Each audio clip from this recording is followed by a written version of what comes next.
you so much and welcome back. Thank you for taking the time to do that and opening up in that sense. And the reason we did that is because we have to remind ourselves consistently that we have to challenge our perception, and it's a lot smaller than we may think. And we have to throw away that perception and let it go. At the same time, there are some family lessons that in my reflection were quite helpful to me. And I'm going to share it with you and let you know who in my family would have shared this information with me and share some experiences that I've had. And that is, see the good. That's something that my husband would have shared with me. You know, very often if we are at work or we would have had a long day, the first thing we do, we come home and we vent to our special someone at home. And my husband would always remind me, see the good in that person. Because those qualities that we may think difficult, just like we spoke of water and earth, and if we think of water being added to earth, we think of a muddy situation. But if we think of the earth having a seed in it, that earth needs that water for that seed to be able to grow. The other thing was laugh. Growing up, I went to a school in which I was a minority. I had buck teeth, and I also had a pot belly. So my grandfather, looking back at it, I realized this man was very smart because I thought it was just our regular sit down, but he had it in my mind. He said, listen to me, when you go to school, children can be very mean, you know. So what I want you to do anytime you see they tease you or they tell you anything, you laugh. I was like, Grandpa, what do you mean laugh? You laugh. I'm talking about and he'll give all types of laugh. He said, you just laugh. You laugh with them. And then the other thing he said to do was question. Who taught you that? You sound real bright, boy. And sometimes too, when we repeat things for persons that will have a request that might seem unreasonable, when we repeat it, sometimes people don't always think before they speak. But when we repeat it and we question, it gives them another time to think again. So question, it gives us an opportunity to question as well. And the other thing would be to thank. My cousin Suri, I remember going to school, and while I was going to secondary school, she was working. And she detailed for me dealing with different persons that she would work with. And regardless of how they would have sent an email or how they would have approached her, she would always say, what you do, you thank them. You thank them. You know, and very often when we look at everything in a state of thankfulness, that helps to challenge our perception. And the other thing will be to assert yourself, and that I learned from my Aunt Carol. And she is a Scorpion, so she knows how to assert herself very well. But we have to be able to weigh the situation. You see, it's not everything that we will speak up for. We have to know what battles to fight and choose our battles wisely. So we have to be able to assert ourselves. And all of that is part of knowing who we are. And the other thing, I learned this from my mom, and that would be release them. Very often we feel very much emotionally overwhelmed, but when we forget nature and we nurture within something divine, we're better able to release them.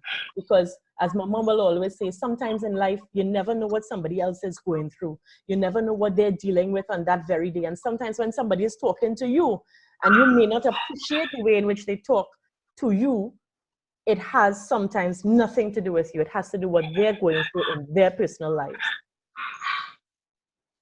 And the other thing will be to know your worth. That I got from my uncle Courtney. He lived in the States for many years. So with his Yankee accent, every time he came down, he'll always say, let me tell you something, Michelle.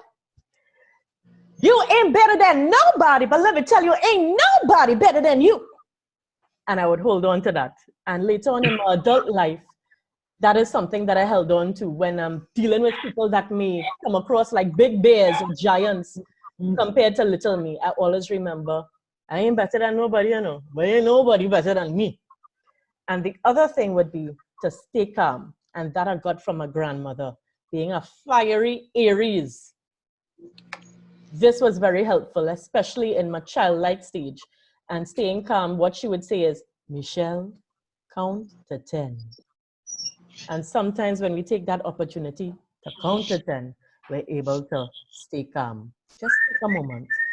And the other thing would be visualize.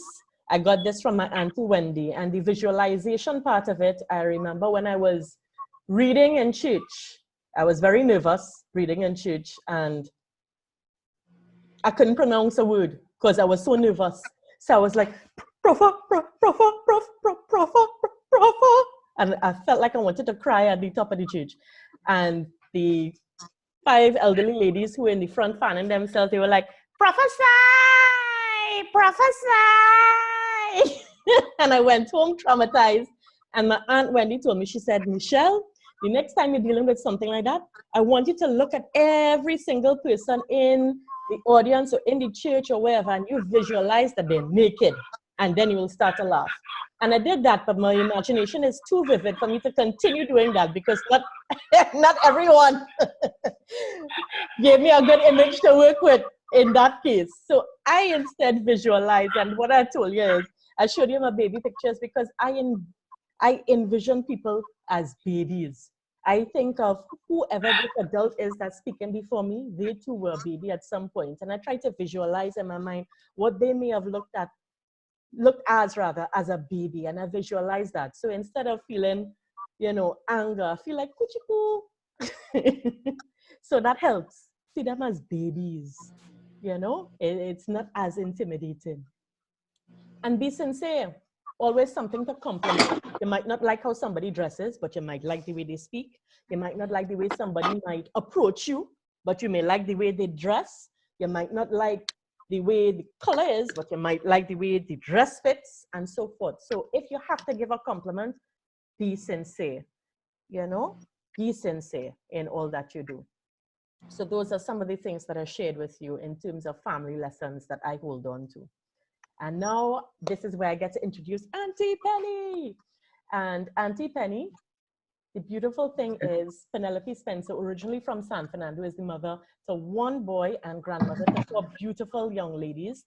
She's inspired to act by people like Carol Burnett, Lucille Ball, and Mary Tyler Moore. She's an actress, director, and writer, casting director, teacher, and producer. She has an extensive career on the stage as an actress, performing in plays such as Norman, Is That You?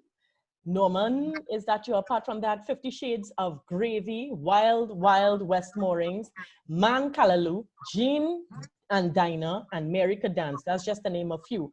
Also movies such as Grown Girls Get Away, Home Again, Cutlass, Play the Devil, Happy Sad. Penelope, or Aunty Penny as she is fondly known, has written and produced as well as directed a number of stage productions on the theater circuit.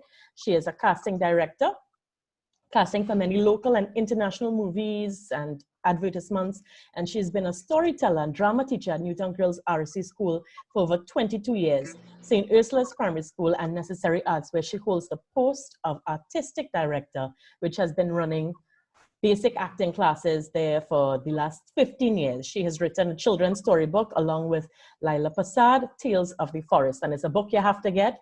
It's available on Amazon, I believe. I have a copy myself, and it comes with a beautiful CD that you could listen to while driving. And it's great if you have children because trust me, it really entertains them while you're driving. And it tells all of those wonderful stories we love in the Caribbean that we could relate to in terms of our folklore. So welcome, Aunty Penny. Thank you, Michelle. You're hearing me? Loud and clear, yes. Good.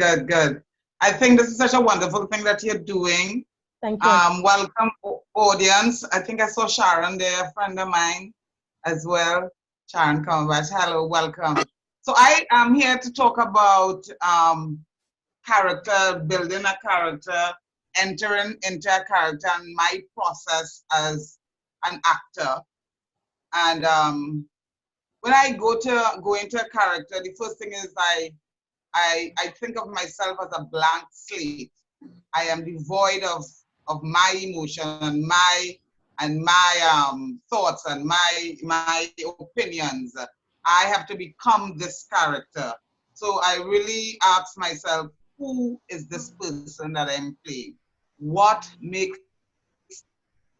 this person tick, as you're saying? You know, I have to, if it's a true character, like I did Jean and Dinah, which was this true woman who is a real woman, sorry, at the time she died about 2 years after we wrote the play, after we did the play. And she was a real character. So I started to study her and study her attributes and how she would walk and her mannerism and what would make her laugh and, how she held herself, what she thought about herself. I had to study her. And then sometimes we get characters where they are fictional characters and we have to make up a background for this character. We have to make up a story. We have to make up the history, So that's why you as an actor, you must have a blank slate. You can't carry your baggage into the characters that you might be playing.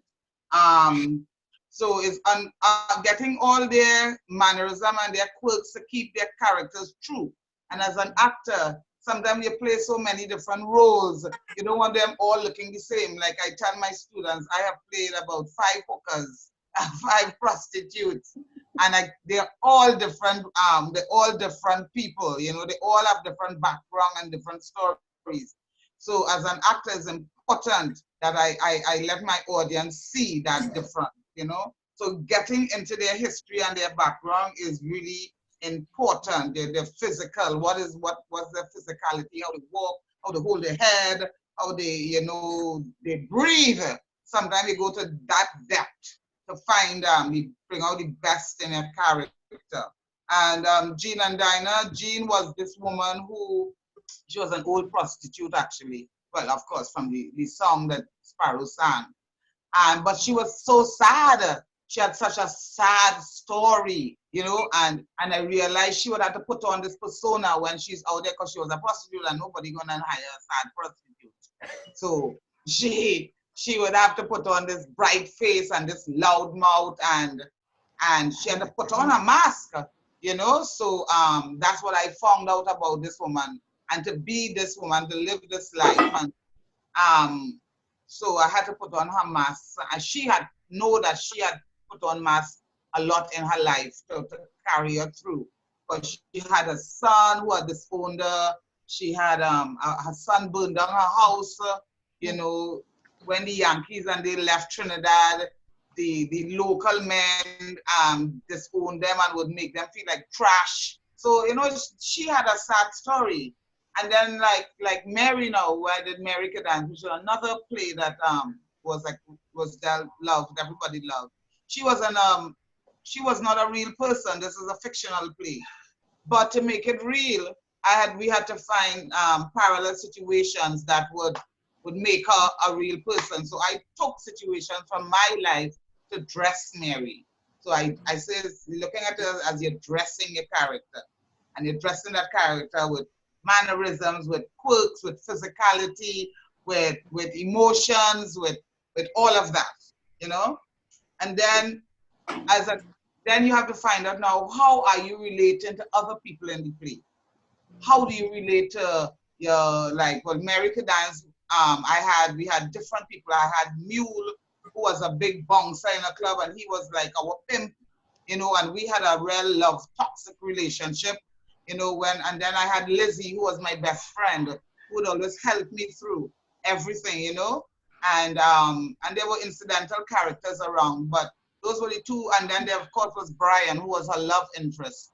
And so I had to find out how I could relate to all these people and make it look real, because I think the crux of acting is making it look real, to find the believability in it. People must believe when they sit down in that audience, So Cecilia, we've been doing this play about 20 years. The both plays like over 20 years. And Cecilia and I were never at that close, but that play brought us closer and closer and closer, and we got to be real friends. So as we did it more, the realness of the friendship came out.